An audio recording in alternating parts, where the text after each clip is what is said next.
ప్రేమగల తండ్రి, కృపగల దేవ, జీవం గల నాయన, పరిశుద్ధుడు అయిన మహాగొప్ప దేవ, ఈ దినాన్ని మాకు అనుగ్రహించారు ప్రభువా. ఈ శ్రేష్టమైన సమయమును మాకు అనుగ్రహించారు. మిమ్మును గూర్చినటువంటి తండ్రి కొన్ని సత్యాలను ఉన్న కొద్ది సమయంలో మేము మాట్లాడుకోవాలని ఇష్టపడుతూ ఉన్నాం. మా హృదయాలలో, మూర్ఖులమైనటువంటి మా హృదయాలలో, మట్టి మానవులమైనటువంటి మా హృదయాలలో జ్ఞానము, తెలివి, వివేకము, బుద్ధి, మెదుట ఏమాత్రము లేని మా మట్టి మెదడులలో మహిమగల మీ మాటలను ముద్రించమని, యోగ్యత లేని మేము మీ ఆత్మ సహాయము కొరకు శిలువ సింహాసనం యొద్ద నుండి తండ్రి మీ యొద్దకు వస్తూ మీ నడిపింపు కొరకు ఎదురు చూస్తూ యేసుక్రీస్తు ప్రభువారి పరిశుద్ధమైన నామములోనే ఈ ప్రార్థన మనవులు మీకే సమర్పించి వేడుకొనుచున్నాము తండ్రి. ఆమెన్. ప్రభునందు ప్రియులారా, కొద్దిసేపు మాట్లాడతాను. ఎందుకంటే ఇంతవరకు మన వాళ్ళు బెంగళూరు నుంచి వచ్చి వారు మాట్లాడిన మాటలన్నీ కూడా మనందరిలో ఆలోచనలు పుట్టించాలి. అవి కూడా దేవుడు వారి ద్వారా మనతో మాట్లాడినట్టు అని మనము మర్చిపోకూడదు. ఈ సమయంలో నేను దేవుని గురించి కొన్ని విషయాలను మీ ముందు నేను ప్రస్తావిస్తాను. దానిని అందరూ కూడా ఆలోచించవలసిందిగా మనవి చేస్తున్నాను. అపోస్తలుల కార్యములు 17వ అధ్యాయము. అపోస్తలుల కార్యములు 17వ అధ్యాయము 28వ వచనాన్ని చదువుదాము, ఆలోచిద్దాము కూడా. అపోస్తలుల కార్యములు 17వ అధ్యాయము 28వ వచనం. మనము ఆయన యందు బ్రతుకుచున్నాము, చలించుచున్నాము, ఉనికి కలిగి ఉన్నాము. చాలు. మనము ఆయన యందు అంటే దేవుని యందు. ఇక అందరు వాక్యం మీద కాన్సన్ట్రేట్ చేయండి. మనము అంటే నేనైనా మీరైనా, ఆరిన నేల మీద ఉండే మానవులందరూ, వారు తెల్లవారా, నల్లవారా, ఉన్నవారా, లేనివారా, డబ్బున్నవారా, డబ్బు లేనివారా, చదువుకున్నవారా, చదువు లేనివారా, ప్రభుత్వంలో ఉన్నవారా, ప్రభుత్వంలో లేనివారా, పవర్లో ఉన్నవారా, పవర్లో లేనివారా, నాయకుల, గాయకుల, గనుల, సామాన్యుల, ఇదేమి కాదు. మానవులందరూ గట్టిగా మాట్లాడితే జంతువులైనా, పక్షులైనా, చేపలైనా, పురుగులైనా, ఇంకా లోపలికి వెళ్ళి మాట్లాడితే భూమి అయినా, చంద్రుడైనా, సూర్యుడైనా, నక్షత్రమైన, ఆకాశమైన, సృష్టి అయిన, పరలోకమైన, దూతలైన, ఉనికిలో ఉన్న ప్రతి ఒక్కరూ, ఉనికిలో ఉన్న ప్రతిదీ దేవుని యందే ఉన్నారు, ఉనికి కలిగి, చలించుచున్నారు, కదలిక కలిగి. వినాలి పిల్లలు, నేను మాట్లాడుతోంది మీ వలన పెద్దలు డిస్టర్బ్ అవ్వకూడదు. అలాగని మనము దేవుని యందు మాత్రమే బ్రతుకుచున్నాము, ఆయనే ఆధారభూతుడు. ఇది బైబిల్ చెబుతోంది, మనం గుడ్డిగా నమ్మేయాలి. మనం ఎలాంటి వారమో నేను ఇంతకుముందు చెప్పాను, మరి ఇంకొకసారి చెప్తాను. నా చేతిలో మొబైల్ ఉంది, నేను పట్టుకున్నాను కనుక ఇక్కడ ఉంది, వదిలేస్తే పడిపోతుంది. నేను గంటసేపు పట్టుకుంటే గంటసేపు అలానే ఉంటుంది, ఒక రోజంతా పట్టుకుంటే ఒక రోజంతా అలాగనే ఉంటుంది. నేను వదిలేసిన క్షణాన పడిపోతుంది. ఒక రోజంతా పట్టుకున్న తర్వాత నేను ఒక్కసారి వదిలిన తర్వాత మొబైల్, రోజంతా పట్టుకున్నాడు కదా కాసేపు నేను ఉందాంలే అని అనుకోదు, పడుతుంది అంతే. అంటే నేను అనేవాడిని పట్టుకోకపోతే ఈ మొబైల్ అక్కడ ఎటువంటి పరిస్థితిలో ఒక క్షణము కూడా ఉండదు. ఈ వస్తువు ఇక్కడ ఉండడానికి నేను కారణం, నేను ఆధారం. అలాగనే ఒక గాలిపటం గాలిలో నాట్యం వేస్తూ ఉంటుంది. కానీ మన కంటికి సరిగా కనిపించని ఒక దారమే ఆ గాలిపటానికి ఆధారం. మన కంటికి సరిగా కనిపించని ఆ దారముతో నాట్యమాడే గాలిపటానికి కనెక్షన్ కనుక కట్ అయితే ఆ గాలిపటం అక్కడ ఉండదు. కంటికి కనిపించే గాలిపటానికి కంటికి కనిపించని దారం ఆధారం. ఒక మొబైల్ చెప్పాను, ఒక గాలిపటం చెప్పాను. ఈ రెండు మీకు అర్థమైతే, మనిషి అన్నవాడు శాస్త్రవేత్త నుంచి చిన్న సామాన్యుడి వరకు, ఈ మధ్యలో వైద్యులు ఉంటారు, అడ్వకేట్లు ఉంటారు, ప్రభుత్వ పాలకులు ఉంటారు, రాజకీయ నాయకులు ఉంటారు, పార్టీ అధినేతలు ఉంటారు, ప్రధానమంత్రులు ఉంటారు, రాష్ట్రపతులు ఉంటారు, అగ్రరాజ్య అధ్యక్షులు ఉంటారు. మీరు మనసు పెట్టి అందరూ వినాలి. ఎందుకంటే మిస్ అయితే మీరు నేను ఇక్కడ దేవుడు ఏదైతే నా చేత మాట్లాడిస్తున్నాడో అది మీరు అనవసరంగా పోగొట్టుకుంటారు. అందుకే కాన్సన్ట్రేట్ చేయండి.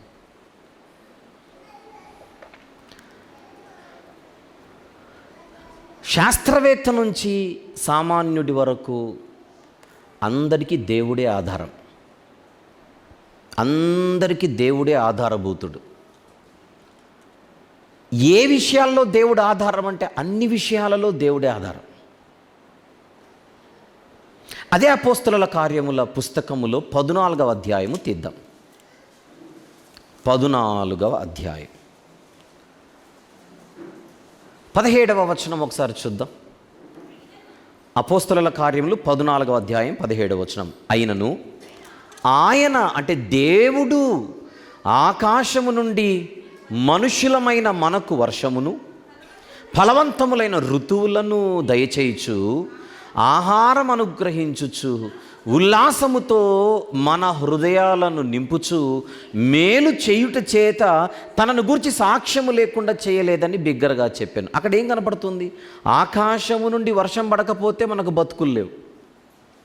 ఆ వర్షాన్ని ఇస్తున్నది ఆయనే, ఫలవంతములైన ఋతువులను ఇస్తున్నది ఆయనే, ఆహారం అనుగ్రహించుచున్నది ఆయనే, ఉల్లాసముతో మన హృదయాలను నింపుచున్నది ఆయనే. అన్నీ ఆయనే ఇస్తున్నాడు.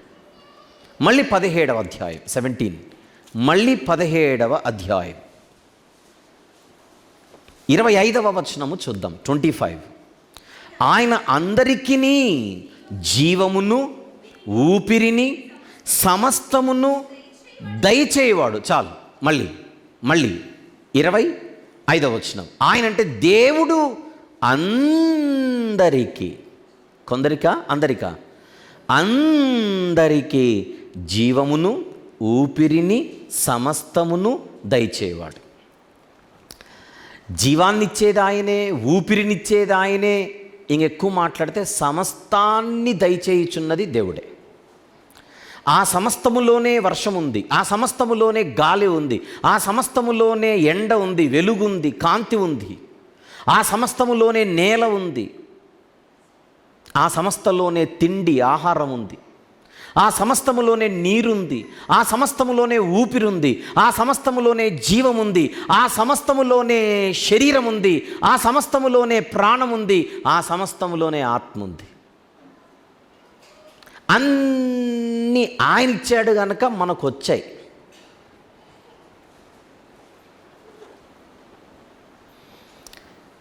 ఇవి ఖచ్చితంగా మనం ఎరిగి ఉండవలసిన దేవునిని గూర్చిన సత్యాలు.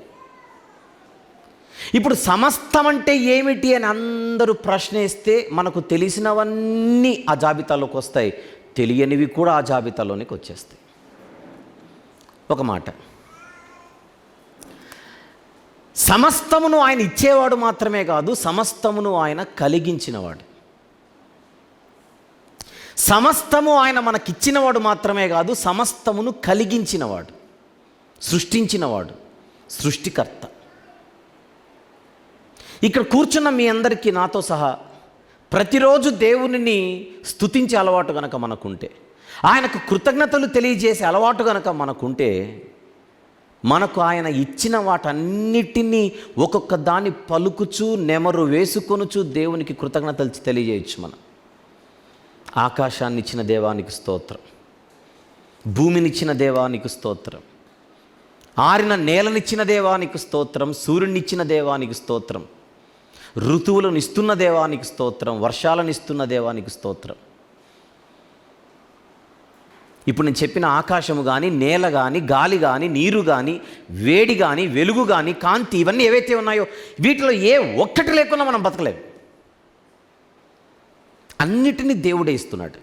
అందరికీ.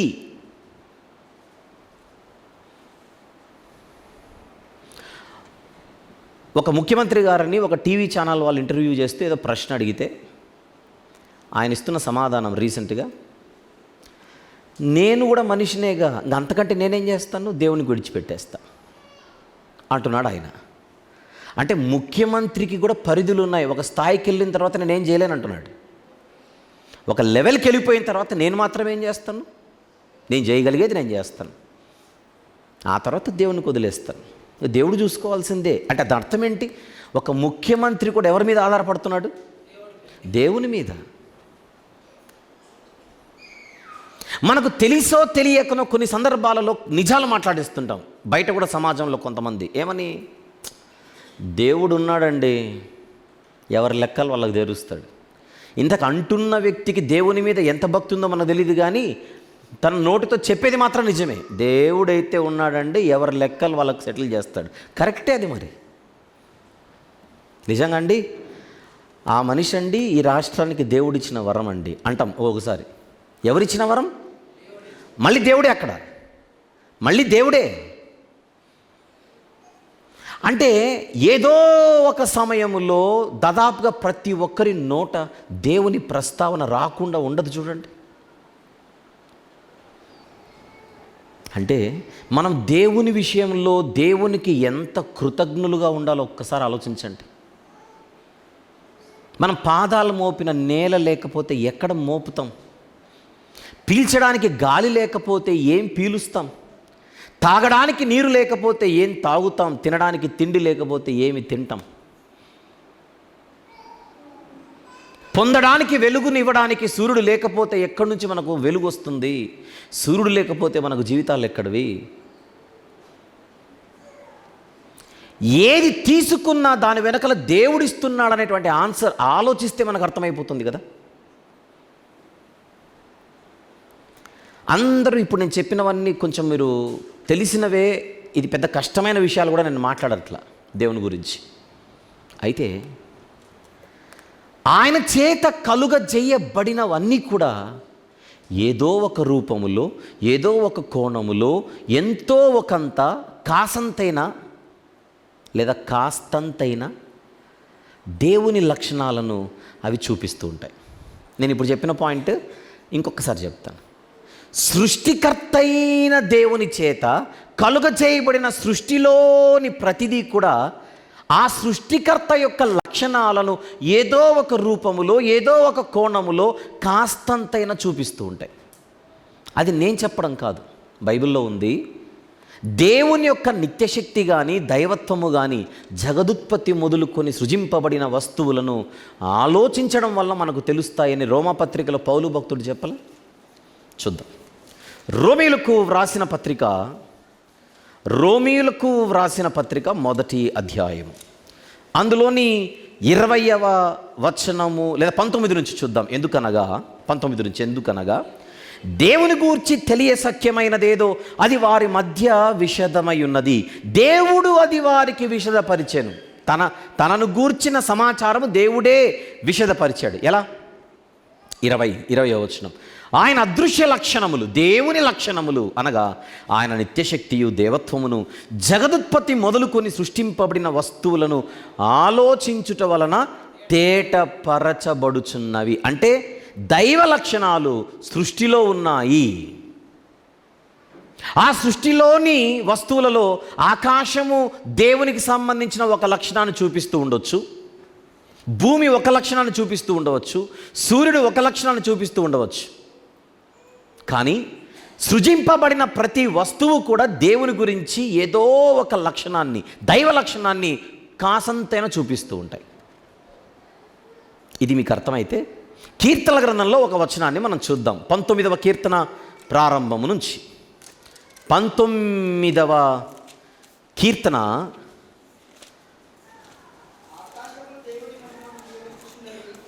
19వ కీర్తన 1వ వచనం నుంచి, ఆకాశములు దేవుని మహిమను వివరించుచున్నవి, అంతరిక్షము ఆయన చేతి పనిని ప్రచురపరచుచున్నది. చాలా ఆగుదాం. ఆకాశములు దేవుని మహిమను వివరించుచున్నవి. ఆకాశములు, బాగా విందాం, ఆకాశములు తమ సొంత మహిమను కాదు. ఏముంది బైబిల్లో?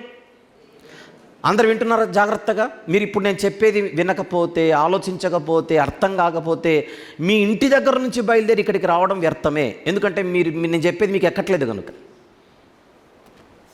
మనకు అర్థమయ్యే భాషలోనే మాట్లాడుతున్నాను కనుక, నిజాలు మాట్లాడుతున్నాను కనుక, ఇవి వాస్తవాలు కనుక, వాక్యం చెప్పే విషయాలు కనుక మీరు మనసు పెట్టి కనుక వినకపోతే మీరు అంత దూరం నుంచి ఇక్కడికి రావడం వ్యర్థ ప్రయాస అని మళ్ళీ నేను ఇంకొకసారి గుర్తు చేస్తున్నాను. బాడీ ప్రజెంట్, మైండ్ యాబ్సెంట్ అన్నట్టుకి ఇక్కడ ఎవ్వరు ఉండకండి దయచేసి. ఆకాశములు దేవుని మహిమను వివరించుచున్నవి. దేవుని మహిమ, అది అండర్లైన్ చేద్దాం. దేవుని మహిమను వివరించుచున్నవి, తమ సొంత మహిమను కాదు. అంటే జ్ఞానం ఉన్నవాడు, బుద్ధి ఉన్నవాడు, తెలివి ఉన్నవాడు ఆకాశాన్ని చూసేటప్పుడు ఏమనుకోవాలంటే, ఇంత అద్భుతమైన ఆకాశం, ఇంత కాంతివంతమైన ఆకాశం, ఇంత అందమైన ఆకాశం, ఇంత వెలుగుమయమైనటువంటి ఆకాశం పగటివేళ చూసేటప్పుడు దేవుని మహిమను కొంచెం చూపిస్తోందన్నమాట. ఆ ఆకాశానికి రాత్రి అయితే ఒక అందం, పగలైతే ఒక అందం. ఆకాశం అందంగా ఉంటుందా ఉండదా చెప్పండి? ఫస్ట్ అందంగానే ఉంటుంది. మనమంటే పొగ నింపుకొని నక్షత్రాలు కనపడట్లేదు, కానీ బయట పల్లెటూళ్ళకి వెళ్తే నక్షత్రాలు బాగా కనపడతాయి. పట్టణాలలో నక్షత్రాలు ఎందుకు కనపడవు అంటే మనకు గుడ్డితనం వచ్చేసి ఉంటుంది, పొగ గుడ్డితనం. కాలుష్యం అంతా నిండిపోయి నక్షత్రాలు కనపడట్లా. అసలు కాలుష్యమే లేని చోటికి వెళ్తే నక్షత్రాలు అద్భుతంగా కనపడతాయి. గ్రామాల్లో అది కనపడుతుంది మనకు. ఆకాశానికి రాత్రైన అందమే, ఆకాశానికి పగలైన అందమే. ఇంతకు అందం అనే లక్షణం ఎవరి లక్షణం? దేవుని లక్షణం. అలా మీరు కొంచెం క్లూ ఇస్తాను, ఫ్యూచర్లో ఎప్పుడైనా మాట్లాడదాం. చిన్న చీమ నుంచి అంత పెద్ద ఆకాశం వరకు ప్రతిదీ కూడా దేవునికి ప్రాతినిధ్యం వహిస్తూ దైవ లక్షణాలను చీమ ఒకటి చూపిస్తే ఆకాశం మరొకటి చూపిస్తుంటుంది. చీమ గురించి ప్రస్తావించాను కనుక ఒక మాట చెప్పండి. చీమలో ఏ లక్షణం లేదు? ఆలోచించి చెప్పండి. సోమరితనం లేదు, చురుగ్గుంటుంది, యాక్టివ్గా ఉంటుంది. అంతేనా చీమలో ఉండే క్యారెక్టర్? అసలు అంత చిన్న చీమలో సోమరితనమే లేకుండా చురుకుగా ఉండే ఆ చురుకుదనం, అసలు ఆ చురుకుదనం, మళ్ళీ మూడోసారి, ఈ చురుకుదనం అనేది ఒరిజినల్గా ఎవరి లక్షణం అనుకుంటున్నారు? దేవుని లక్షణం.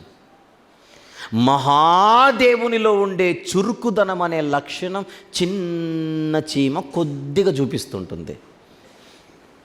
చీమను చూడగానే చీమకు దండేయడంలో తప్పు లేదు, కానీ ఆ చీమలో ఆ లక్షణాన్ని పెట్టిన దేవుని స్తుతించకపోతే తప్పు అవుతుంది.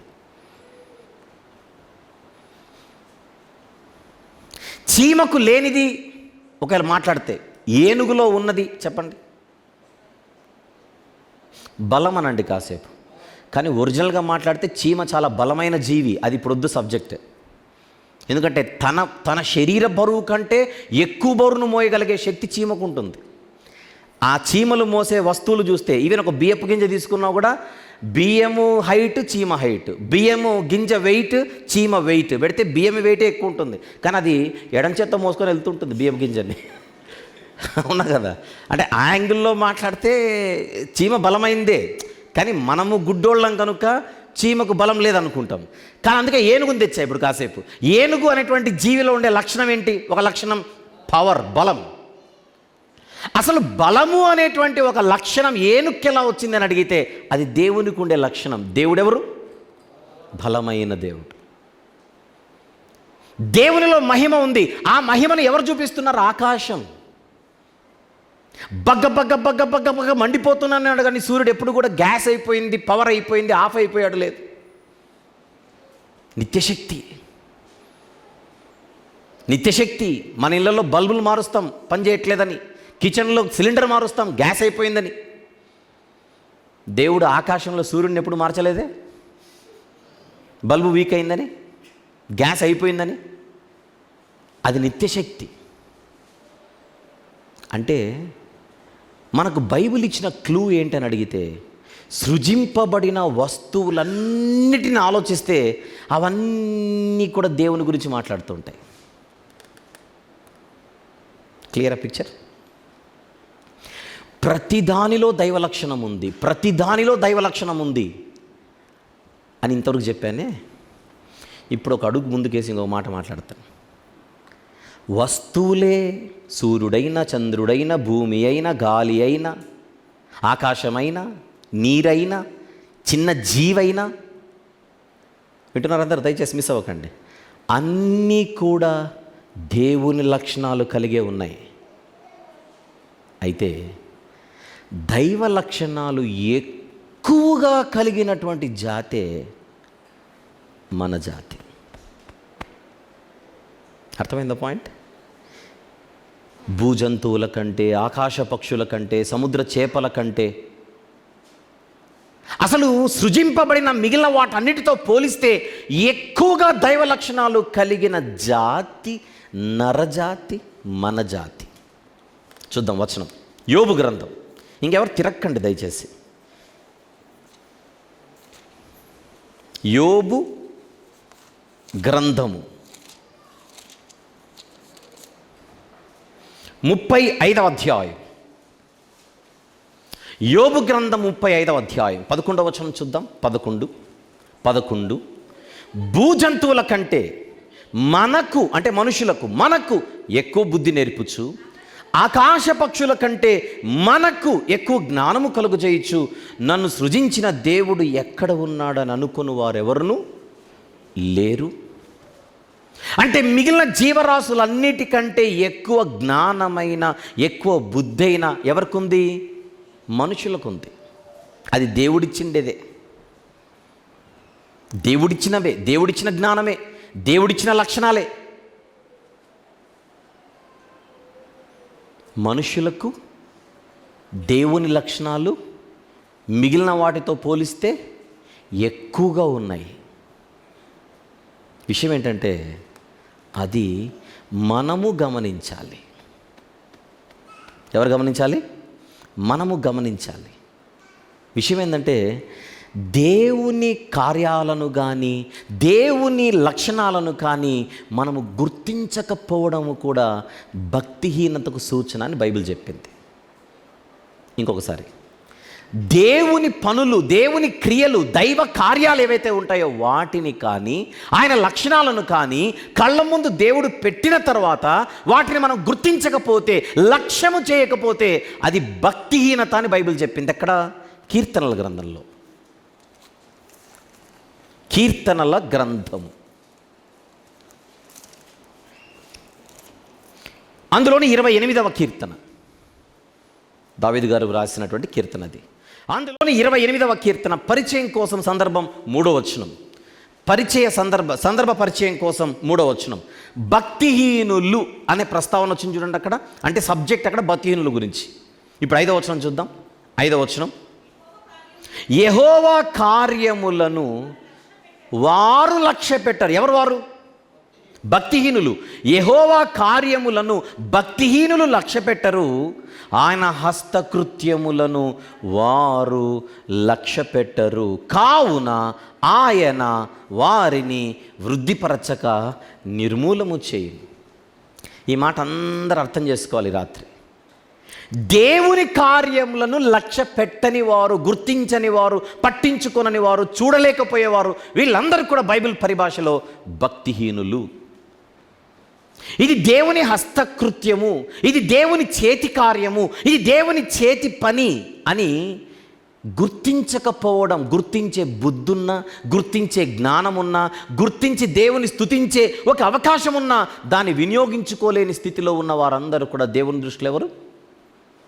భక్తిహీనులు. అదే కీర్తన గ్రంథంలో ఉంటుంది, ప్రార్థన చేయకుండా ఆహారము మృంగుట కూడా పాపమే. తిండి తినడం తప్పు కాదు, ఆ తిండి ఇచ్చిన వాడిని, తిండి పెట్టిన వాడిని గుర్తించకపోవడమే తప్పు.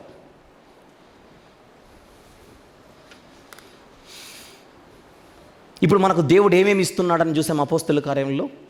అందరికీ ఊపిరిని, జీవమును, సమస్తమును దయచేయువాడు ఆయనే. ఏమేమి ఇచ్చాడు దేవుడు అంటే ఈరోజు అనుభవించేవన్నీ దేవుడిచ్చినవే. రైట్. అద్భుతమైన ఆకాశం ఇచ్చాడు, అద్భుతమైన భూమిని ఇచ్చాడు, అద్భుతమైన గాలిని ఇస్తున్నాడు, అద్భుతమైన నీరుని ఇస్తున్నాడు, అద్భుతమైన జీవితాన్ని ఇచ్చాడు. ఆయన ఇచ్చిన దేనిని కూడా ఇది బాగలేదురా అని ఏమని అనగలమా చెప్పండి? ఎనీబడి? గాలి బాగలేదు అనండి, అనలేం. నీరు బాగలేదు అనండి, తిండి బాగలేదు, భూమి బాగలేదు, ఆకాశం బాగలేదు, సూర్యుడు బాగలేడు, చంద్రుడు బాగలేడు అనలేం. ఆయన మన కొరకు ఇచ్చిన అన్నీ అద్భుతమే. ఎంతమంది ఒప్పుకుంటున్నారు దీన్ని? Very good. విషయం ఏంటంటే ఇన్ని అద్భుతమైనవి ఇచ్చిన దేవుడు మనము ఈ లోకంలో అడుగుపెట్టడానికి అమ్మనిచ్చాడు. ఎవరినిచ్చాడు? అమ్మనిచ్చాడు. ఆయనిచ్చిన ఆకాశం అద్భుతమైతే, ఆయనిచ్చిన నేల అద్భుతమైతే, ఆయనిచ్చిన గాలి అద్భుతమైతే, చెప్పండి, ఆయనిచ్చిన ఆహారం, ఇచ్చే ఆహారం అద్భుతమైతే, ఆయనిచ్చే నీరు అద్భుతమైతే, ఆయనిచ్చిన శరీరం అద్భుతమైతే, ఆయనిచ్చిన ప్రాణం అద్భుతమైతే, ఆయనిచ్చిన ఆత్మ అద్భుతమైతే, ఆయన ఏదిచ్చినా అద్భుతమైతే, ఆ అద్భుతాలలో ఒక అద్భుతం అమ్మ కాదా అని అడుగుతున్నాను. ఏమంటారు చెప్పండి? అమ్మ దేవుడిచ్చిన అద్భుతం. ఈ అద్భుతాన్ని గుర్తించని అంధులు ప్రపంచంలో కొందరున్నారు. అమ్మ అనే అద్భుతాన్ని గుర్తించని గుడ్డివారు ఉన్నారు. నా చిన్నతనంలో నాకు ఇప్పటికీ ఆ పెద్దావిడ పేరు గుర్తే, కానీ చెప్పను.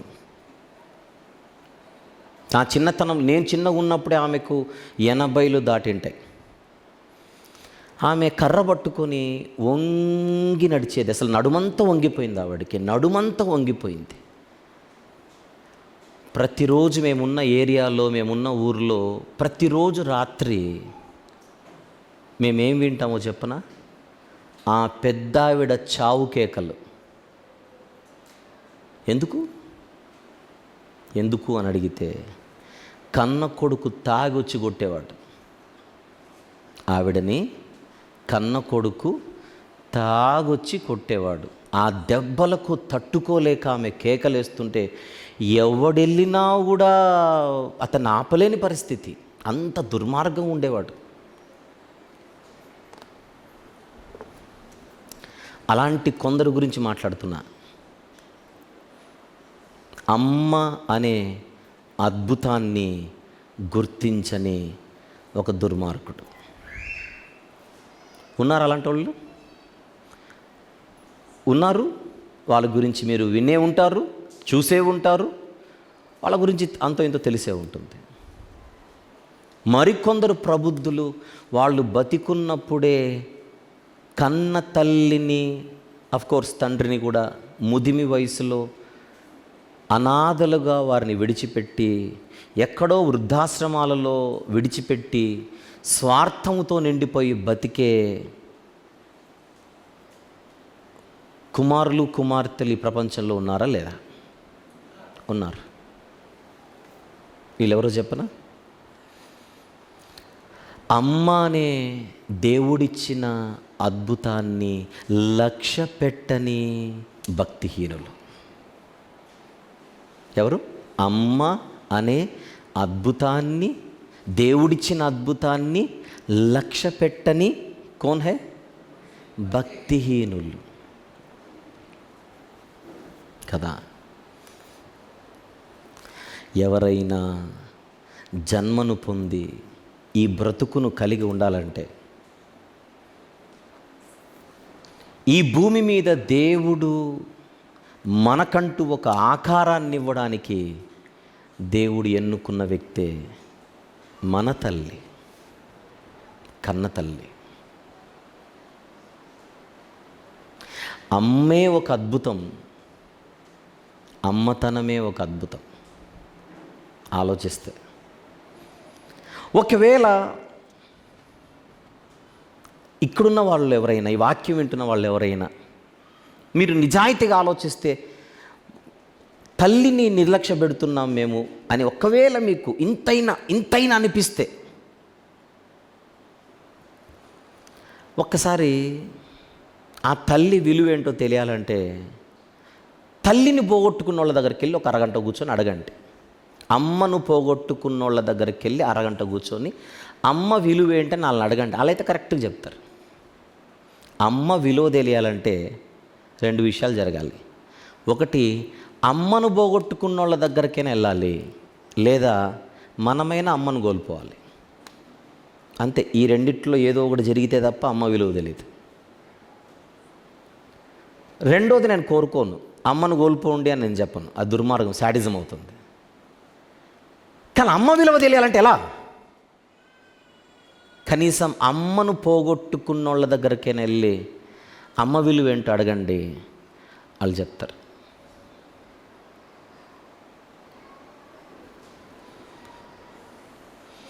జీవితం అంతా తెర మీద నాన్న కనపడతాడు, కానీ తెర వెనకలున్న ఆధారం అమ్మ అన్న సంగతి మనం ఆలోచిస్తేనే అర్థమవుతుంది. ఇది నిజం.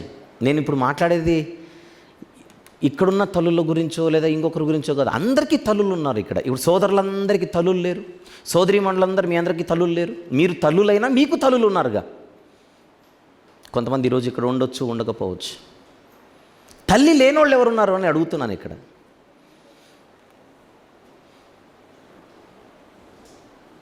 కానీ ఎందుకో జీవితంలో ఒక వయసు వచ్చిన తర్వాత, ఒక స్టేజ్ వచ్చిన తర్వాత ఆ తల్లి మన చేతనే నిర్లక్ష్యానికి గురవుతుంటుందనేది ఇక్కడ పాయింట్. ఆమెకు రావాల్సిన గౌరవం రాదు అని నా ఉద్దేశం.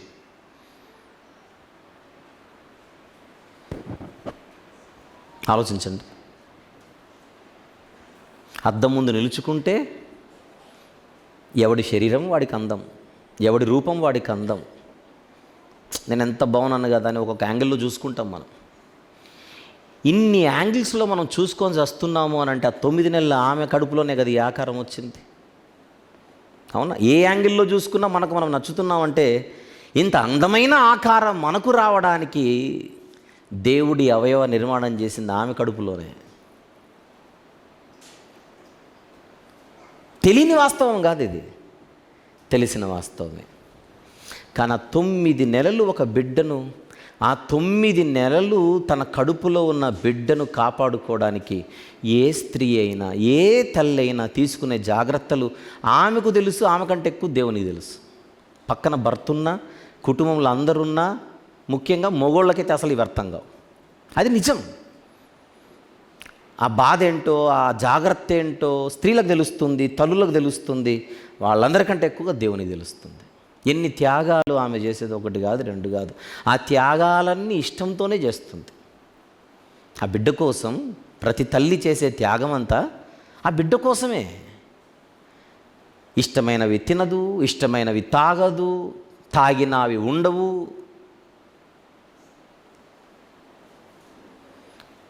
అంటే ఒక రకంగా మనల్ని మోసినదే తల్లి. అంటే ఇవి మనం ఎట్లా మర్చిపోతాము? ఇవి అంటే మనకు విలువ తెలియట్లేదుగా. ఎవడు గనమన్నాడు? డైలాగులు. ఇంతకు నువ్వేం చేసావు? డైలాగులు. దుర్మార్గంలో మొదటి రకం ఇది. ఆలోచించండి.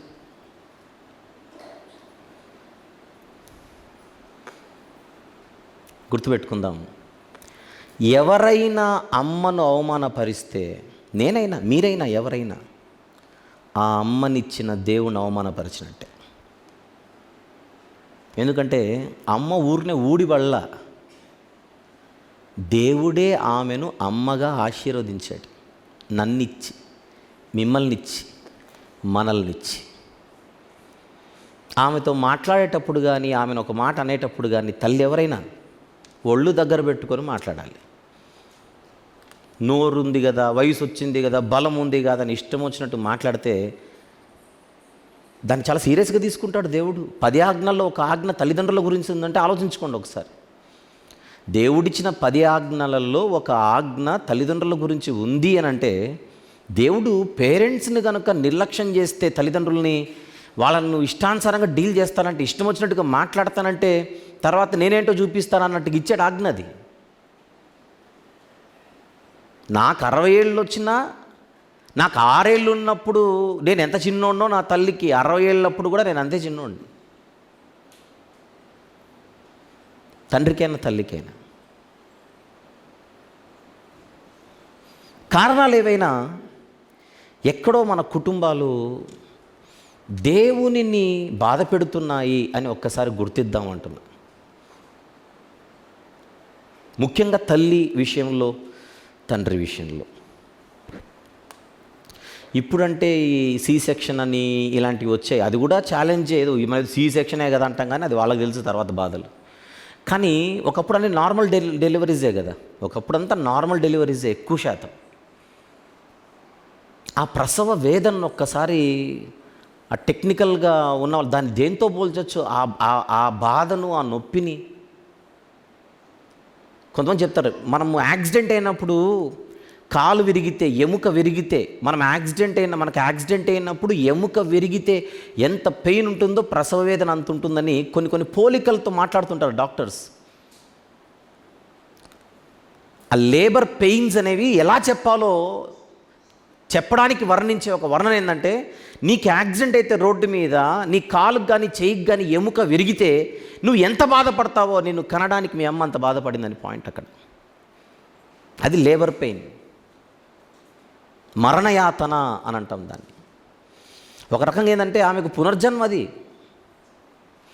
అది ఆమెకు పునర్జన్మ. అమ్మకు మనల్ని కన్న తర్వాత ఆమెకు దక్కినటువంటి మరొక జన్మది. చచ్చి బతికినట్టే. ఆడమనిషి బలహీనం అంటామే కానీ దీని గురించి మనం ఆలోచిస్తే మగోళ్ళు ఏమాత్రం ఆ బలానికి. ఇక్కడ గొప్ప సంగతి ఏంటంటే, అంత మరణ యాతన అనుభవించి ఆమె మనల్ని కన్న తర్వాత మనల్ని చూడగానే ఆ బాధ అంతా మర్చిపోతుందే. ఏ తల్లి అయినా, నేను మళ్ళీ అదే చెప్తున్నా, మనల్ని చూడగానే అంతవరకు పడిన బాధ ఒక్క క్షణంలో ఎగిరిపోతుంది ఆమెకు.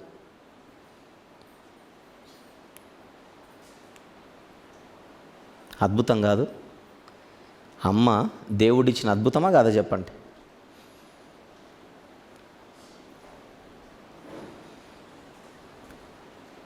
కనేంత వరకు మనము ఆమెను ఒకలా బాధ పెడితే, కడుపులో ఉన్న తంతు భూమి మీద అడుగు పెట్టడానికి ఆమెకు చావును చూపిస్తూ, అడుగుపెట్టిన తర్వాత ఆమెకు నిద్రలు ఏమైనా ఉంటాయా?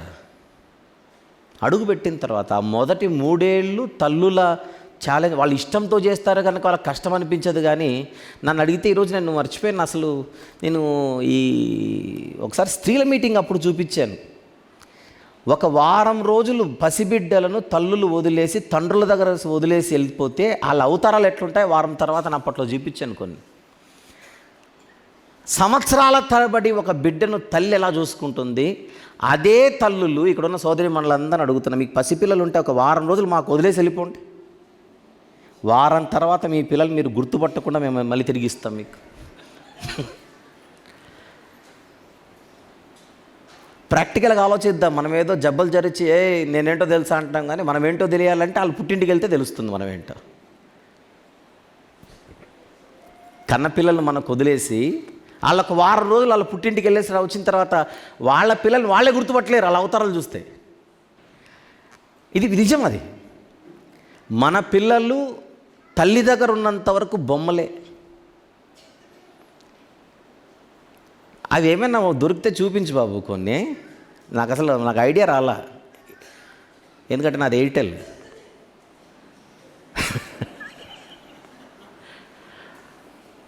కొంతమంది తల్లులు అప్పుడప్పుడు పసిబిడ్డల్ని తండ్రులకు వదిలేసి వెళ్తే వాళ్ళ ఆఫీస్కి వెళ్ళి ఎక్కడికో సాయంత్రం వచ్చేసరికి ఒకడేమో వీపు కట్టుకొని ల్యాప్టాప్లో ఆడుకుంటున్నాడు ఆ బిడ్డను, ఒకడేమో గోడకు కట్టేశాడు, ఒకడేమో చేరుకు కట్టేశాడు ఆ పిల్లల్ని.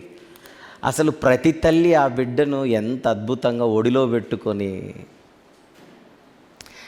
నిజాలు మాట్లాడదాం. మన పిల్లలకి అప్పుడప్పుడు బాగలేక హాస్పిటల్ అడ్మిట్ చేస్తాం. బాగలేనప్పుడు పిల్లలు చుక్కలు చూపించరు, బాగలేనప్పుడు పిల్లలు చుక్కలు చూపించరు. ఆ రాత్రంతా అలా ఒడిలో పెట్టుకొని ఆ తల్లి కళ్ళ నిండా నిద్రున్న ఆ పాపను, ఆ బిడ్డను కాపాడుకుంటూ అలానే ఉంటుంది. గాలి రాదు, విసురుతూ ఉంటుంది. అబ్బబ్బబ్బబ్బబ్బబ్బ, ఆ పని అరగంట చేయలేం మనం. పిల్లలు ఏడిస్తే మనకు బీపీ రైజ్ అవుతుంది మగవాళ్ళకు. వాళ్ళు బాగున్నంత వరకే మనం ముద్దు పెట్టేది. వాళ్ళు కనుక సరిగమ పదవి సెత్తారనుకోండి, మళ్ళీ తల్లుల ముఖాన కొట్టడమే. వాడికి అన్ని నీ బుద్ధిలో వచ్చాయి తీసుకొని మళ్ళీ అదొక డైలాగ్. అబ్బబ్బబ్బా, నిజం. అంటే ప్రాక్టికల్గా మాట్లాడదు. ఎంత ఓపిక, ఎంత సహనము, ఎంత ప్రేమ, ఎంత ఏం చెప్పాలి.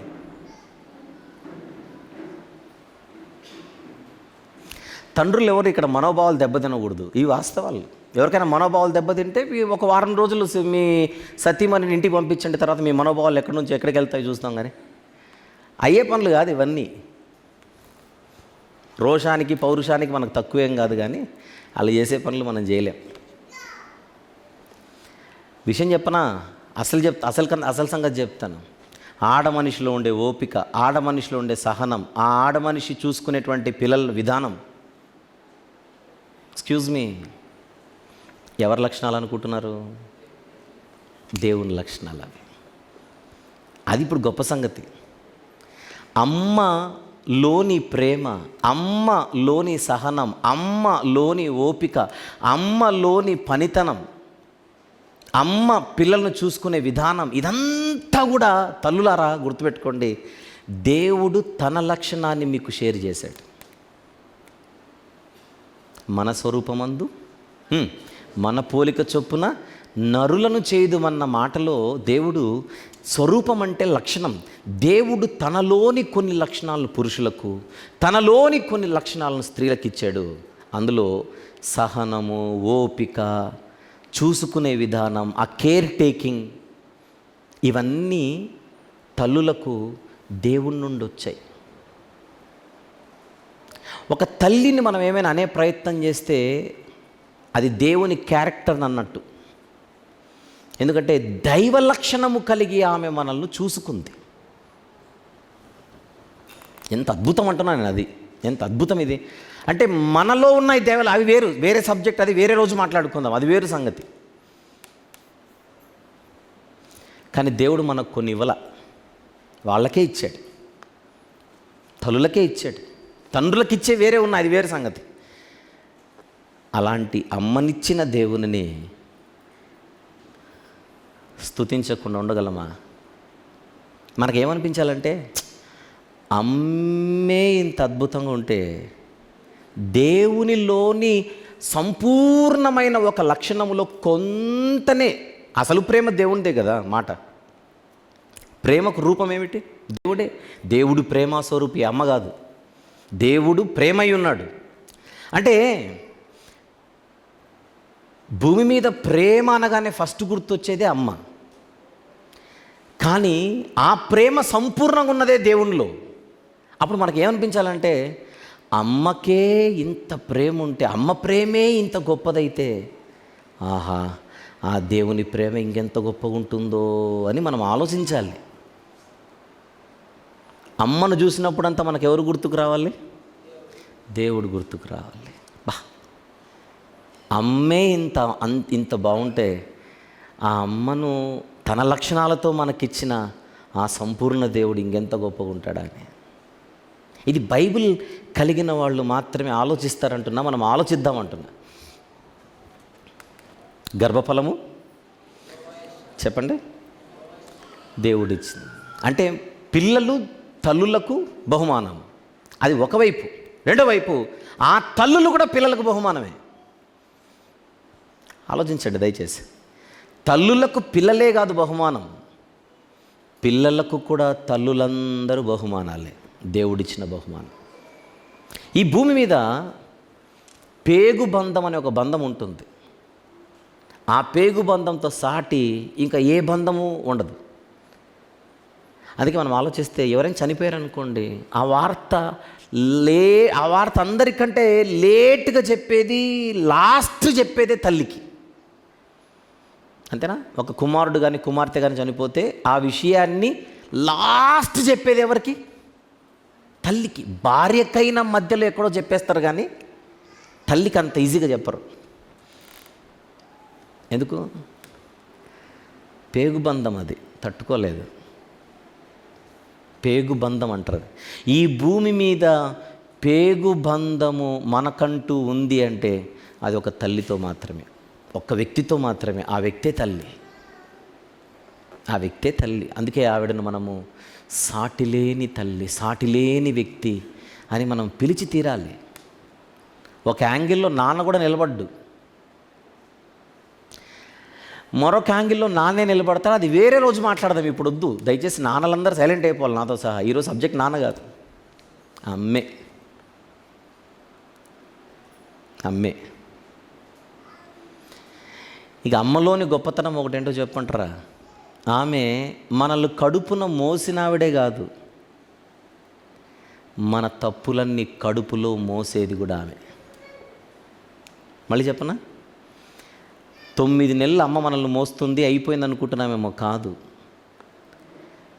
కొడుకు కానీ కూతురు కానీ ఏవైనా తప్పులు చేస్తే ప్రపంచంలో ఏ బ్యాంకులో కూడా మనం దాచుకోలేము ఆ తప్పులను. ఏ బ్యాంకులో కూడా సేఫ్టీగా ఉండదు. అమ్మ కడుపులోనే ఆ తప్పులన్నీ సమాధి అయిపోతాయి. అమ్మ కడుపున మోసేదే కాదు, తప్పులన్నిటినీ కడుపులోనే దాచుకుంటుంది. ఆమె ఎవరికి చెప్పదు నా కొడుకు ఇలాంటోడు అని ఎప్పుడు చెప్పదు. అది ఎక్స్ట్రీమ్. అది కూడా కొడుకు మంచి కోసం ఎవరికైనా చెప్తుందేమో కానీ కడుపులోనే దాచుకుంటుంది. అందుకే మనమైనా కొడుకులైనా కూతురులైనా ఎవరితోనూ చెప్పుకోలేని విషయాలు ఇక ఫైనల్గా ఎవరితో చెప్పాలంటే అమ్మనే. ఇంక అంతే. అమ్మ దగ్గరికి వెళ్ళి చెబితే ఆమె సేఫ్గా తనలో పెట్టుకుంటుంది.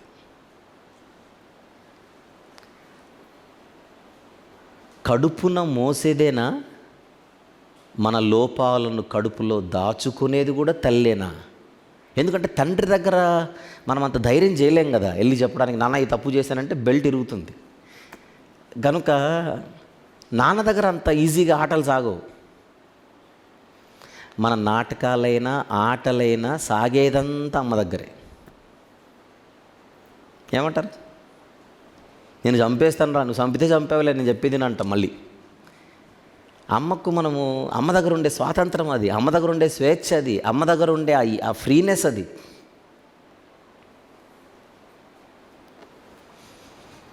అమ్మ కడుపులో మన ఆకారం. మనం తప్పులు చేస్తే ఆమె కడుపే సేఫ్, ఆమె దాచుకుంటుంది. తండ్రులందరికీ ఇక్కడ అనుభవమే. మన ఇంట్లో దొంగలు 2 ఉంటారు చెప్పనా? ఒకడు కొడుకు, 2 వాళ్ళ అమ్మ. వీళ్ళిద్దరే దొంగలు. కూతుర్ల ప్రస్తావన ఈరోజు తేను, ఎందుకంటే వాళ్ళది వేరే స్టోరీ. మళ్ళీ నేను కొడుకు తల్లి అనే కాంబినేషన్ చెప్తున్నా. వీళ్ళిద్దరి మధ్య జరిగే చాలా విషయాలు ఇంట్లో ఆయనకు తెలియవు, అంటే మనకు తెలియవు. ఎందుకు? మన దగ్గరకు వచ్చేవే వస్తాయి, అన్నీ వాళ్ళిద్దరి మధ్య అవుతుంటాయి. ఇదంతా తతంగం అంతా. రే మీ నాన్నకు చెప్పొద్దురా, మీ నాన్నకు చెప్పొద్దురా అని ఆమె అనడం, ఈడేదన్నా చేసి నువ్వు డాడీకి చెప్పొద్దు అని ఈడు అనడం. ఇదంతా వీళ్ళిద్దరి మధ్యనే. ప్రతి తల్లికి ఇంట్లో విలన్ ఎవరో చెప్పనా? కూతురు. ఎందుకు? ఆ పిల్లతో కనుక ఏమని చెప్తే డాడీకి చెప్పేస్తుంది వెళ్ళి. ఎందుకంటే ఈ ఆడపిల్లలు తల్లులకు విలన్లు, వీళ్ళన్నీ రివీల్ చేస్తారు నాన్న దగ్గరికి వెళ్ళి. కనుక మన కుటుంబాలలో పురుషులకు 2 విలన్లు ఎవరంటే, ఒకడు కొడుకు, 2 వాళ్ళ అమ్మ. ఎందుకంటే ఈడ ఆటలన్నీ ఆమె దగ్గరే సాగుతాయి. ఆమెది చెప్పుకోవాలన్నా ఈడికే చెప్పుకుంటుంది, ఆ పిల్లకు మాత్రం చెప్పదు. ఎవరికి? నాన్న బిడ్డ అని ఒకటి ఉంటుంది కదా ఇంట్లో. నాన్న బిడ్డ అని ఒక పాప ఉంటుంది. ప్రపంచంలో ఎవరినైనా నమ్మొచ్చు కానీ నాన్న కూతురు నమ్మకూడదు.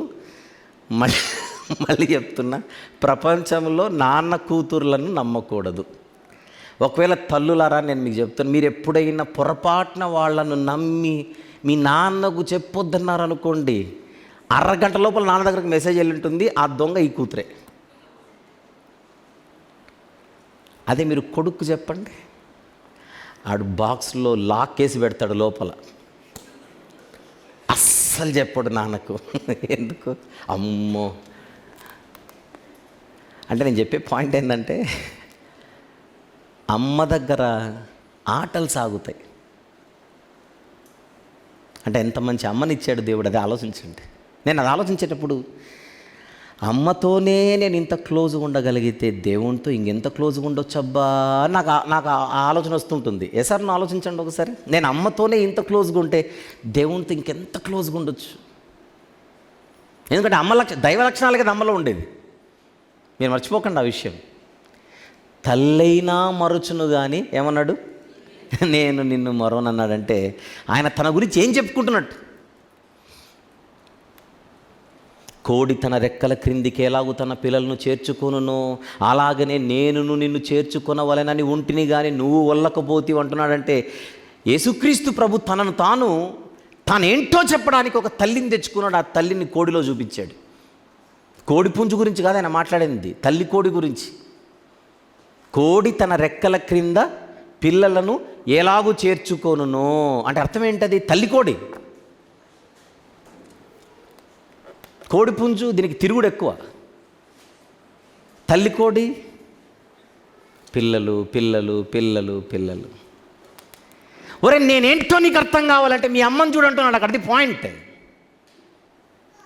మీకు అర్థమైందా? కోడి తన పిల్లలను తన రెక్కల క్రింద ఏలాగు ఉందా లేదా బైబిల్లో రెఫరెన్స్ చూపించాలా? తెలుసు కదా. కోడి తన ఏమని నాన్నల్ని తెచ్చావా నాన్నల్ని? వాళ్ళని చూడండి ఒకసారి, మళ్ళీ నేను మర్చిపోతాను. ఈ దుర్మార్గ నాన్నని చూడండి ఒకసారి. ఈ మనిషిని చూడండి, పాపం ఆ పసిబిడ్డ పైన టిఫిన్ తింటున్నాడు ప్లేట్ పెట్టుకొని. మీకు కనబడట్లే ఈ దుర్మార్గుని చూడాలనుకుంటున్నాను నేను. అది చూడండి. ఇట్లా అమ్మ ఎప్పుడైనా చేస్తుందా? అలా అమ్మ ఎప్పుడైనా చేస్తుందా? ఏం చేస్తున్నాడు ఇంతకు పైన? ఏం చేస్తున్నాడు బాబు? తింటున్నాడు కదా ప్లేట్ పెట్టుకొని. చూసారా? ఆడు పాపం కదా. టీవీ చూడ్డానికి వాడు అడ్డొస్తున్నాడని ఆయన ఎక్కడ తగిలిచ్చాడో చూడండి. ఇంకా అమ్మ ఈడెక్కడున్నా సూపర్ మార్కెట్లో ఆ బిడ్డ అమ్మ దగ్గర వాడు దొరబాబులాగా ఉంటే వీడికి అడ్రస్ లేదు. ఇంకా ఉన్నారా? ఇంకా చూపించేమని ఉంటే ఇంకా లేవా? ఉన్నాయా?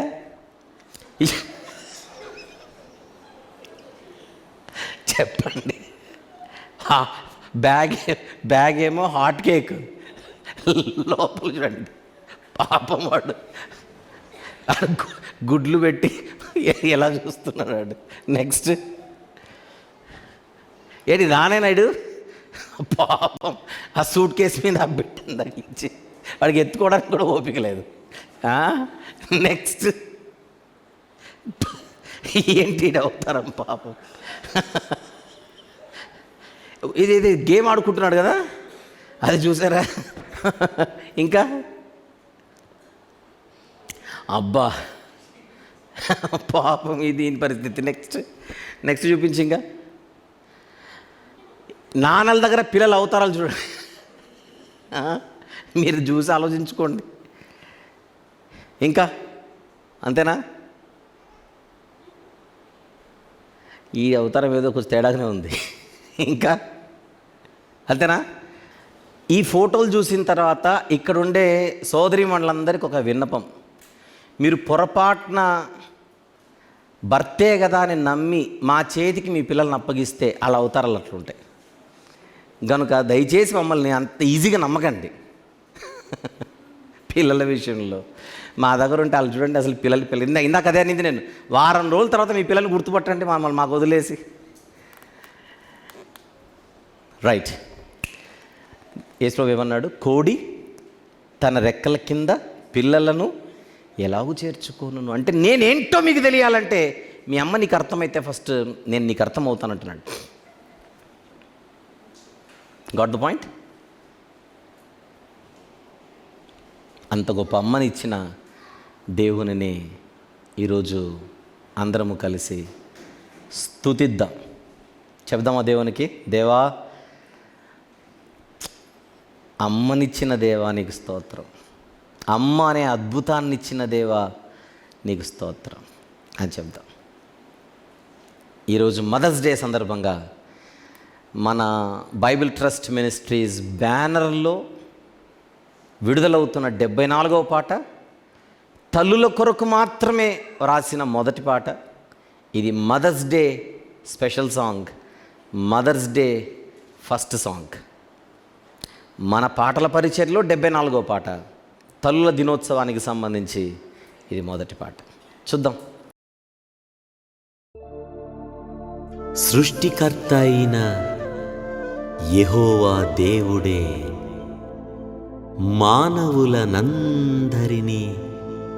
కలిగించినవాడు. ఆయన కలుగజేసిన వారిలో అమ్మ ఒక అపురూపం. ఎవరైనా ఈ లోకములో జన్మనే పొంది అడుగే వేయాలంటే అమ్మ ఒక వరమే, దేవుని అద్భుతమే.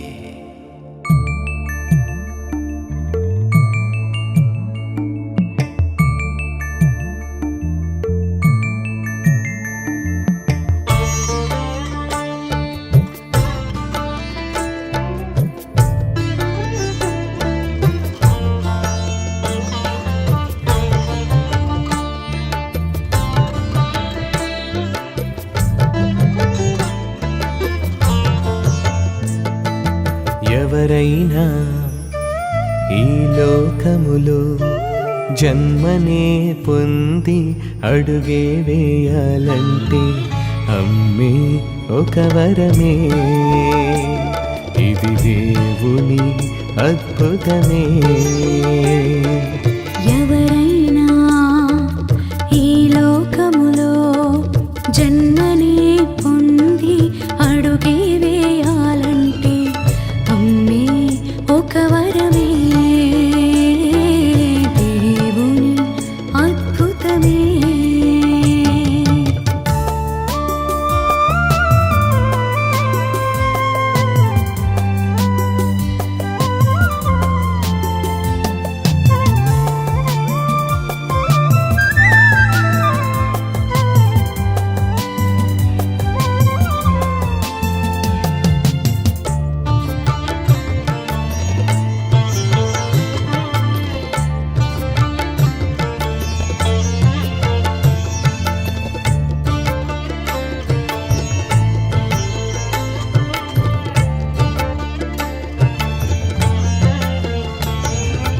అమ్మ కడుపులో ఎవరికైనా అవయవ నిర్మాణమే జరిగేదిగా.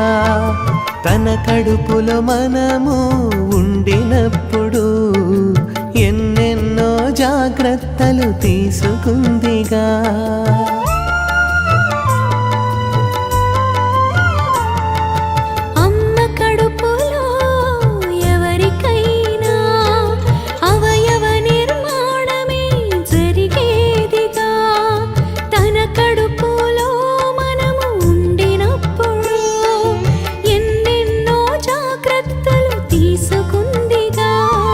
నవమాసాలే మనలను కడుపున మోసి కన్న తల్లి గున్నది మన తల్లే, ఎంతటి అద్భుతమే, దేవుని పనితనమే, సృష్టిలో అమ్మతనమే. ఎవరైనా ఈ లోకములో జన్మనే పొంది అడుగే వేయాలంటే అమ్మే ఒక వరమే, దేవుని అద్భుతమే.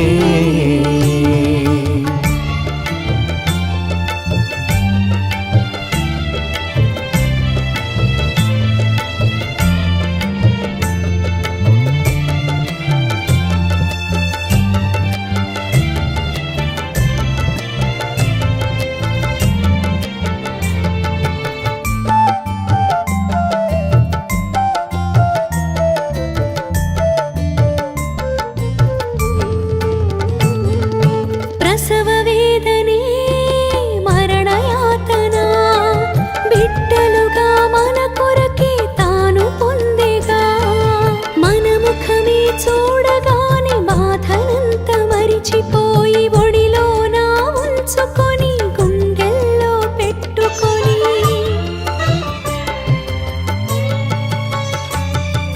ప్రసవ వేదనే మరణయాతన బిడ్డలుగా మన కొరకే తాను పొందెగా మన ముఖమే చూడగానే బాధనంత మరిచిపోయి ఒడిలోన ఉంచుకొని గుండెల్లో పెట్టుకొని రొమ్మునే హత్తుకొని ఆకలినే తీరుస్తూ సాటిలేని తల్లిగున్నది మన ముందు అందరి ప్రతి అమ్మే దేవుని ఉద్దేశమే సృష్టిలో అమ్మతనమే ఎవరైనా ఈ లోకములో జన్మనే పొంది అడుగే వేయాలంటే అమ్మే ఒక వరమే దేవుని అద్భుతమే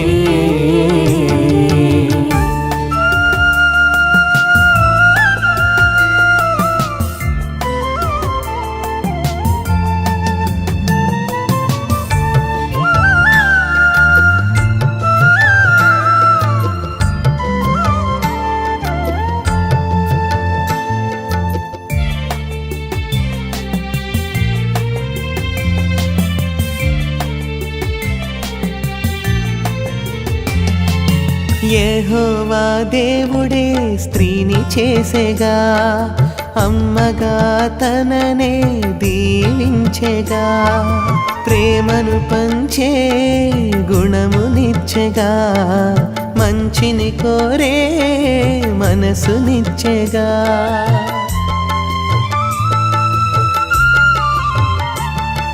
యెహోవా దేవుడే స్త్రీని చేసెగా అమ్మగా తనని దీవించెగా ప్రేమను పంచే గుణమునిచ్చెగా మంచిని కోరే మనసునిచ్చెగా పేగు బంధమే మనము కలిగి ఉన్నా ఒకే వ్యక్తి మన తల్లే రుణమే తీర్చలేమే దేవుని సంకల్పమే సృష్టిలో అమ్మతనమే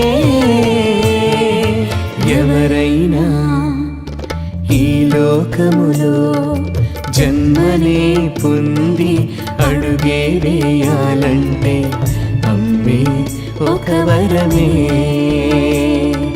దేవుని అద్భుతమే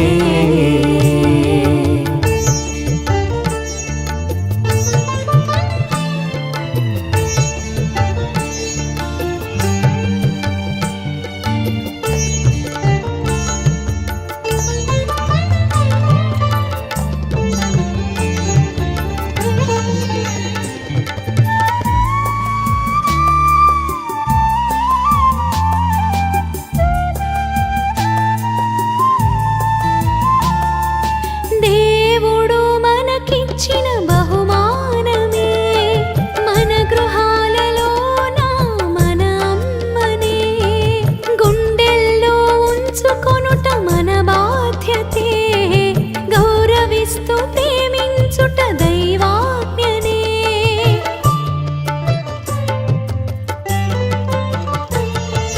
దేవుడు మనకిచ్చిన బహుమానమే మన గృహాలలోన మన అమ్మనే గుండెల్లో ఉంచుకొనుట మన బాధ్యతే గౌరవిస్తూ ప్రేమించుట దైవాజ్ఞనే మన లోపాలను కడుపులో దాచుకుంటూ తన కడుపే చూసుకోదే మన కడుపే నింపగోరునే ప్రేమించే అమ్మనిచ్చిన దేవునికే స్తుతి స్తోత్రమే ఎవరైనా ఈ లోకములో జన్మనే పొంది అడుగే వేయాలంటే అమ్మే ఒక వరమే, దేవుని అద్భుతమే. ఎవరైనా ఈ లోకములో జన్మనే పొంది అడుగే వేయాలంటే అమ్మే ఒక వరమే. ఇది దేవుని అద్భుతమే. అమ్మే ఒక వరమే, ఇది దేవుని అద్భుతమే.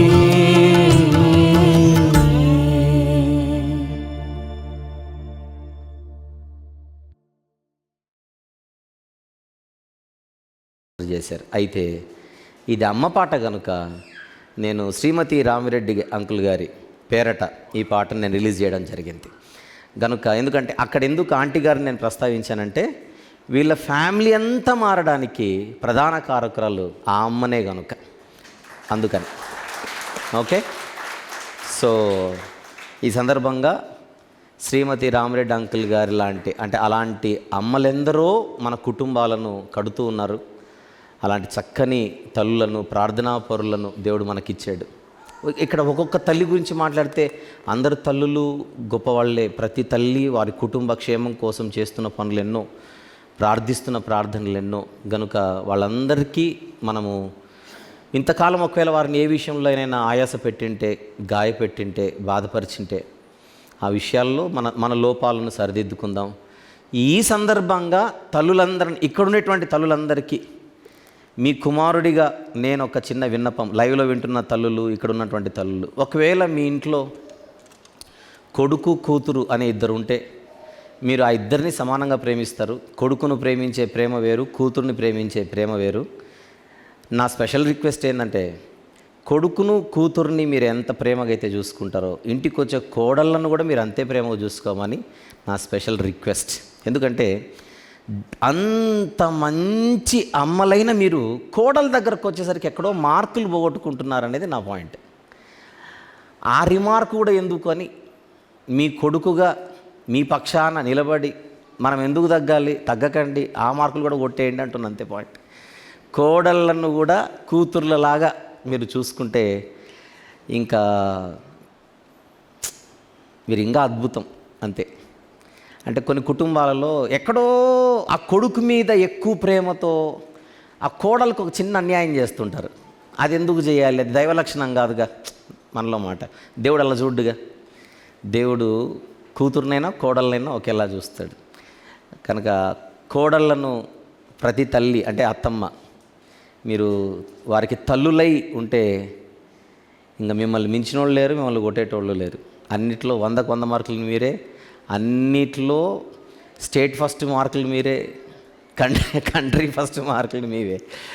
కనుక ఈ ప్రపంచంలో తల్లులు ఎక్కడైనా మార్కులు పోగొట్టుకుంటున్నారంటే ఆ కోడళ్ళ విషయంలో మాత్రమే. అక్కడ ఎందుకు ఓడిపోవాలి, అక్కడ ఎందుకు రిమార్క్ రావాలి అని పాయింట్. అలాగనే కోడళ్ళందరికీ ఇంకా నేను చెప్పాల్సిన అవసరం లేదు. ప్రతి అత్తమ్మ మీకు తల్లే. పుట్టింట్లో ఉన్న ఆవిడే తల్లి, అత్తగారింట్లో ఉన్న ఆవిడ లొల్లి అనుకుంటే కాదు. అత్తగారింట్లో ఉన్న అత్తయ్య కూడా అత్తమ్మ కూడా మీకు తల్లే. అంటే ఇలాంటి వాతావరణాన్నే దేవుడు కోరుకునేది. అది నేను చెప్పేది. మనము ఏకంగా అత్త మీద కోడలు లేచినా, కోడల మీద అత్త లేచినా దీనివల్ల దేవునికి మనం ఆయాసాన్ని కలిగిస్తున్నాం. ఎందుకంటే దేవుడు మన ఫ్యామిలీస్ని అలా చూడాలనుకోవట్లా. మనకి అందుకు ఫ్యామిలీస్ అందుకు కాదు ఇచ్చింది. కొట్టుకుంటుంటే, కలహాలు పడుతుంటే, గొడవలు పడుతుంటే, మనశ్శాంతి లేకుంటే ఇలాంటి బతకడానికి కాదు దేవుడు మన కుటుంబాలను ఇచ్చింది. దేవుని సంకల్పం కూడా అది కాదు. కనుక తల్లిని మరిపించే అత్తయ్యలు, కూతుర్ని మరిపించే కోడళ్ళు క్రైస్తవ కుటుంబాలలో ఉండాలి. అది అసలు సిసలైన క్రైస్తవ కుటుంబం. ఇవన్నీ ఆలోచిస్తారని మనవి చేస్తూ, మరి ప్రభు బల్ల పరిచర్యలోనికి వెళ్ళే ముందుగా ఆ బల్లలో మనం చూసే రొట్టె కానీ, మనం చూసే పానీయం కానీ ప్రభు యొక్క దేహానికి, ప్రభు యొక్క రక్తానికి సాదృశ్యం. భయంతో భక్తితో పుచ్చుకుందాం. నేను ప్రార్థన చేసి ఆమెననే ముందుగా నేను మన మధ్యలో ఉన్న ఏసన్న గారు, జయరాజు గారు, సీను గారు, వారిని కన్న తల్లి, మా అందరికీ తల్లి. అమ్మగారు ఒకసారి వేదిక మీదకి వస్తే మనందరి తల్లుల తరపున ఆమెను ప్రాతినిధ్యం వహించి వేదిక మీదకి రావాల్సిందిగా మనవి చేస్తున్నాను. అమ్మ రమ్మ. ఏసన్న కూడా వేదిక మీదకి రావాలి, జయరాజ్ వేదిక మీదకి రావాలి, జానన్న వేదిక మీదకి రావాలి, సతీష్ గారు, ప్రభాకర్ గారు, శ్రీనివాస్ గారు, మీరందరూ వేదిక మీదకి రండి. సీను పైకి వచ్చేసే, వేదిక మీదకి వచ్చేసి. అంటే ఇప్పుడు మన మధ్య అందరిలో మనందరి తల్లిగా, ఇక్కడున్న తల్లులందరికీ అమ్మగారిని తల్లిగా, మనందరి తల్లిగా ఇప్పుడు అమ్మగారికి మేము ఇచ్చే గౌరవం అనేది ఇక్కడున్న తల్లులందరికీ ఇస్తున్నట్టు. ఓకేనా? ఓకే. ఇక్కడ ఒక అమ్మ కాదు, అమ్మలందరికీ. బ్రదర్ సతీష్ బ్రదర్ రండి, ప్రభాకర్ గారు రండి. ఇది మాతృ దినోత్సవ, అంటే తల్లుల దినోత్సవ సందర్భంగా అమ్మలందరి కోసం ఈ అమ్మకు మనము గౌరవాన్ని. ఓకే. ఇది ఎవరికి? ఈ అమ్మకు మాత్రమే కాదు, ఇక్కడ అమ్మలందరికీ. అమ్మ, దేవుడు మిమ్మల్ని ఇచ్చినందుకు మాకు దేవునికి స్తోత్రం. రైటా? మీకు వందనాలు. రైట్. చిన్న ప్రార్థన చేద్దాం. జానన్న ప్రార్థన చేస్తారు. దేవుడు మనకిచ్చిన అమ్మలందరినీ బట్టి దేవుణ్ణి స్తుతిస్తూ మైక్ ఇవ్వండి. రైట్.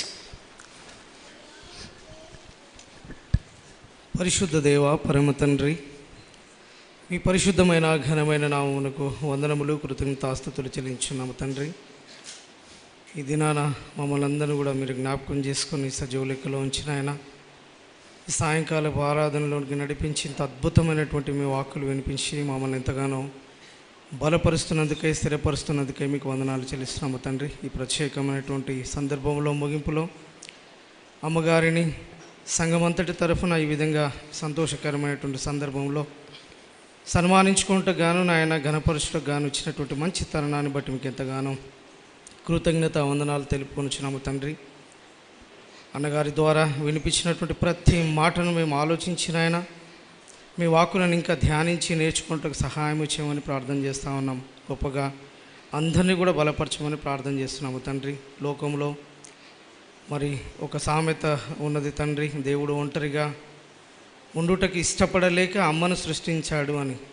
అది అసత్యమైనప్పటికీ నాయన, మీలో ఉన్నటువంటి గుణాలని, మీలో ఉన్నటువంటి లక్షణాలని మాకు తెలియపరచుటకు నాయన అమ్మ ద్వారా అనేక కార్యక్రమాలను జరిగిస్తున్నారని వినిపించినటువంటి మీ లేఖనాలను బట్టి మీకు వందనాలు, కృతజ్ఞతలు తెలుపుకొచ్చున్నాము తండ్రి. మీ ప్రేమ ఎంత గొప్పది, మీ యొక్క మరి నాయన శాశ్వతమైనటువంటి ప్రేమ ఎలా ఉంటుందని అన్నగారి ద్వారా వినిపించినటువంటి ప్రతి మాటను బట్టి మీకు వందనాలు చెల్లిస్తున్నాం. ఇంకా నేర్చుకొని నాయన గొప్పగా మీ కొరకు బ్రతుకుటకు ద్వారా మీరు మా ద్వారా ఉంచినటువంటి మీ ఉద్దేశ మరి సంకల్పాలు అన్నిటిని కూడా గ్రహించిన ఆయన గొప్పగా బ్రతుకుటకు సహాయం చేయమని జరిగించిన దినంతటిని బట్టి మరొకసారి మీకు కృతజ్ఞత వందనాలు తెలుపుకొంచు. మా ప్రభును రక్షకుడు నైనా యేసుక్రీస్తు ద్వారా ప్రార్థన, కృతజ్ఞతాస్తుతులు మీకు సమర్పించుకుంటున్నాం పరమ తండ్రి. ఆమేన్. ఆమేన్. అందరికీ వందనాలు, అమ్మగారికి ప్రత్యేకంగా వందనాలు, అమ్మలందరికీ వందనాలు మరొకసారి. మరి దయచేసి ఈరోజు ఈ వర్తమానం విన్న తర్వాత మనందరం కూడా ఎక్కడైనా కూడా ఈ విషయాలలో మనము తప్పు చేస్తుంటే, తప్పుటడుగులు వేస్తుంటే ఈ విషయాన్ని మనము సరి చేసుకుందాం. మంచి కుటుంబ వ్యవస్థను దేవునికి మనము చూపిద్దాం. రైటా? ప్రత్యేకించి మన ఇంట్లో ఉండేటువంటి వృద్ధులను సన్మానిద్దాం, వారికి మన ప్రేమను పంచుదాం. వారు మనల్ని చూసుకున్న దానికంటే వాళ్ళని ఇంకా బాగా చూసుకుందాం. పోతే మీకు తెలుసు, చక్కని పాటలు విడుదలవుతూ ఉన్నాయి. ఈ పాటకు కూడా ఎంతో మంచి సంగీతాన్ని సమకూర్చిన మన ప్రియ సహోదరులు మేరా రాబర్ట్ గారికి ప్రత్యేకంగా నా హృదయపూర్వక వందనములు తెలియజేస్తున్నాం. నిరంతరము ఈ పాటల పరిచయం జరుగుతోంది. ఎందరికో ఆలోచనాత్మకంగా పాటలు ఉన్నాయన్న సంగతి మీకు తెలుసు. మరి ప్రత్యేకించి ఈ పాటకు మనకు యాక్చువల్గా అయితే ఖర్చు ఎక్కువైంది, అయినప్పటికీ దేవుడు సహాయం చేశాడు. అనుకున్న దానికంటే సుమారు దగ్గర ఒక 30,000, అనుకున్న బడ్జెట్ కంటే 30,000 ఎక్కువ అయిపోయింది. అయినప్పటికీ ఇది చాలా ఉండాల్సిన పాట అని మనం దీన్ని విషయంలో రాజీ పడకుండా మనము ముందుకు వెళ్ళాం. రాబోయే కాలంలో ఇంకా విడుదల చేయాల్సిన పాటలు ఎన్నో ఉన్నాయి. మనము తెలుగులోనే ఒక 1000 పాటలు విడుదల చేయాలనేది మన టార్గెట్. అది మన కంటికి అసాధ్యంగా అనిపించినా దేవుడు దాన్ని సుసాధ్యం చేయగలడు. మనము ప్రార్థనాపూర్వకంగా సహకారాన్ని అందిస్తూ ముందుకెళ్తే ఇవన్నీ సాధ్యమే అని విశ్వసిస్తూ ప్రార్థన చేసి ఈ వర్తమానాన్ని ముగిస్తూ ఉన్నాను. తర్వాత బల్ల పరిచయలోనికి వెళ్దాం. ప్రేమగల తండ్రి, కృపగల దేవ, జీవం గల నాయన, పరిశుద్ధుడైన మహాగొప్ప దేవ, తల్లుల దినోత్సవ సందర్భంగా మీరు మాకిచ్చిన తల్లులందరినీ జ్ఞాపకం చేసుకొని ప్రభువా, అంత అత్యద్భుతమైనటువంటి తల్లి అనే ఒక రూపాన్ని మీరు మాకిచ్చినందుకు మిమ్మల్ని స్తుతిస్తూ, ఇక మీరు ఎంత అద్భుతంగా ఉంటారో మేము వర్ణించలేమని మీ సన్నిధిలో మేము గ్రహిస్తూ ఈ చక్కని ఆలోచనాత్మకమైన మాటలు ఇచ్చినందుకు మేము స్తుతిస్తూ ఉన్నాం. సాతాను దొంగలించకుండా ప్రతి మాటను కూడా మా హృదయాలలో ముద్రించుకొని మీ కొరకు మేము ఫలించినట్లుగా సహాయం చేయమని,